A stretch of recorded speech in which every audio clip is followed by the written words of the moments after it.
Hey everyone, this is Hunter Satterfield, one of the partners here at CWA and also one of the members of the investment committee.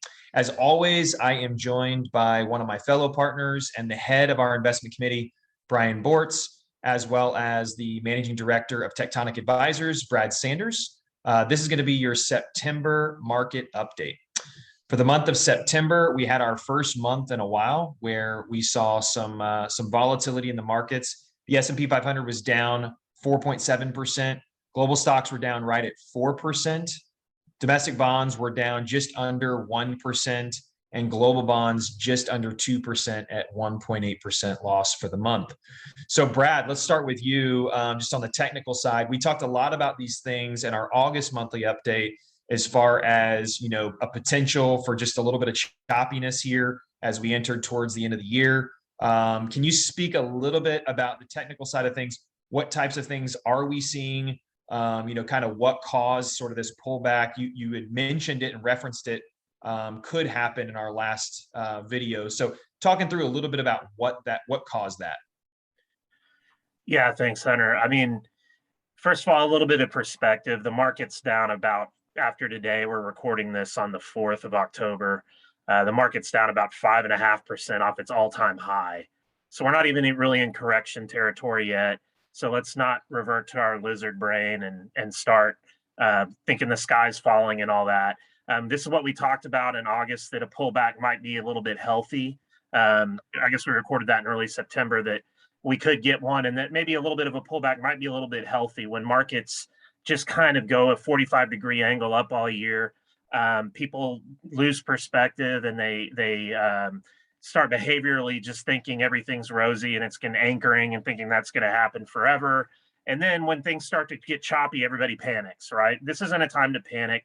If you just list out what's going on right now, we have the debt ceiling issue. We have the infrastructure spending issue. There's been all this news from China about Evergrande and the real estate bubble blowing up. There's all kinds of still weird economic data out there and people worried about inflation. We haven't even mentioned the Delta variant yet that's still out there. Okay, so there's all kinds of reasons for anybody that's getting nervous about the market, because it's been really good for a while, to start giving them an opportunity to, want to sell. And it's really easy to fall into that. We would just say, we come across these debt ceiling issues all the time. They happen every couple of years. They get resolved, but it's unrealistic to think, excuse me, that the market is going to be all rosy the whole time when everybody's arguing on TV. And a lot of these issues are things that the market isn't, digested up until now. And now that they're just all piling on at the same time, everybody's starting to panic. COVID's been around for 2 years now. Look what the market's done. I did, half my presentation, maybe some people watching this video might remember, and I think it was 2018 and early 2019, was about the China real estate bubble. That's why we haven't been invested there. Okay. These are issues we've known for a long time. And just because they crop up now and all at the same time, it's not a reason to run for the hills. We also had the Fed mention that they were going to start tapering soon. And the 10-year yield at the same time, all this other stuff was going on, went from 1.3 to 1.5 in a couple of days. And everybody started panicking about that. It's since stalled out. It's back to about 1.47 now. The 10-year yield is still range bound. It's not broken out. So we just think, the path of least resistance for the market to us is still up for the rest of the year, but it may not just be the nice little massage that it's been for the first 3 quarters of the year. It might take a little work and it might take a little effort on our parts to just kind of remember to keep reality in check and to not panic, because we might have some bumpiness on the way up.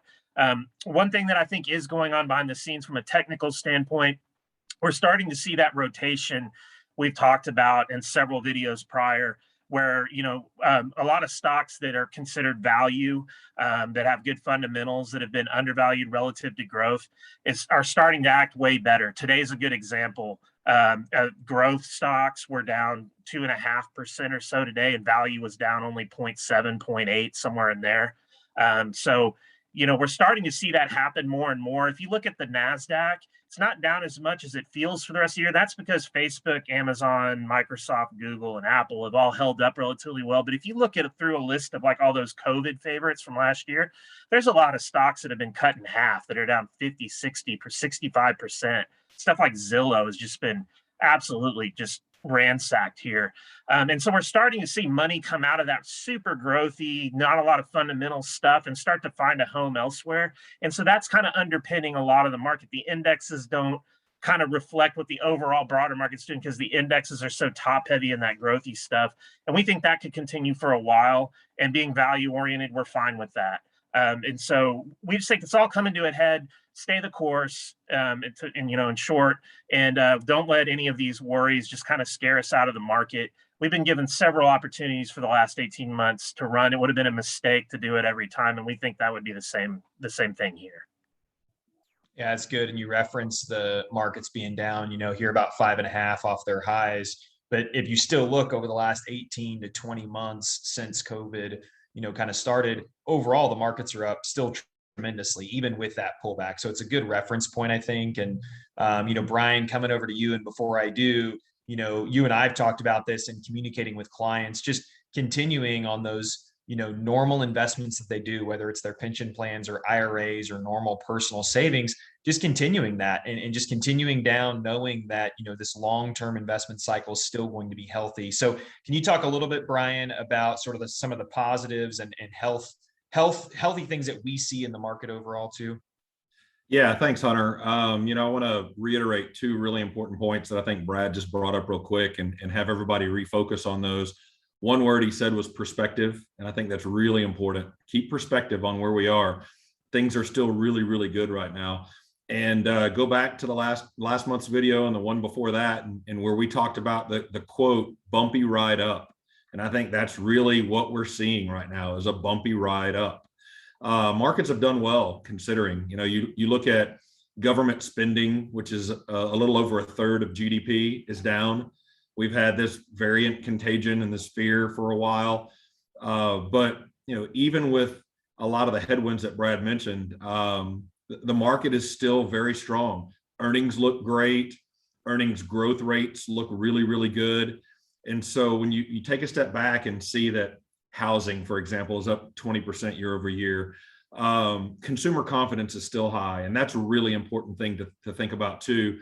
With consumer confidence is being tested right now, mainly because we keep hearing all the negatives that are going on and the market is losing some perspective.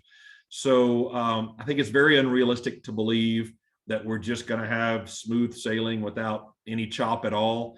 I believe that we are going to have a bumpy ride up still, and trying to keep perspective on that. Remember that we've had some bad Octobers in the past. October of '87 is one that comes to mind, obviously.